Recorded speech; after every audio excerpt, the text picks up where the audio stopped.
આપણને બધાને બાળપણથી જ ભણાવવામાં આવ્યું છે કે આપણી બોડી 60% જેટલી પાણીની બનેલી છે અને તેને જોઈએ રોજના 8 થી 10 ગ્લાસ, એટલે કે 2.5 થી 3 લીટર જેટલું પાણી. પણ આ 60% પાણી આપણા બોડીમાં કરે છે શું?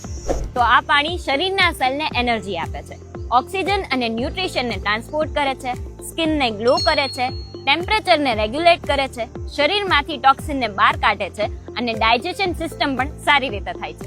પણ જ્યારે પાણી ઓછું થઈ જાય ત્યારે થાક લાગવો, મોઢું સુકાઈ જવું, મૂડ સ્વિંગ્સ અને યુરિન પીળું પડી જવું તેવી પ્રોબ્લેમ્સ થઈ શકે છે.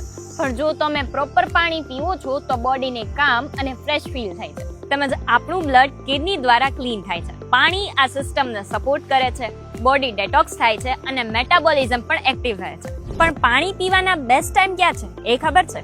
તો એ છે સવારે ઉઠીને, બપોરે જમ્યા પહેલાની 30 મિનિટ પહેલા, વર્કઆઉટ પહેલા અને રાત્રે સૂતા પહેલા. તો જો પૂરતા પ્રમાણમાં પાણી પીવું એ આપણી રેગ્યુલર હેબિટ બની જાય તો બોડી અને માઇન્ડ બંને હેલ્ધી થઈ જાય. તો આજથી જ શરૂ કરી દો રેગ્યુલર પાણી પીવાનું અને ફરક જોઈ લો માત્ર 7 દિવસમાં. તો ટેગ કરી દો તમારા એવા ફ્રેન્ડ્સ એન્ડ ફેમિલીને જે રેગ્યુલર પાણી પીવાનું ભૂલી જાય છે.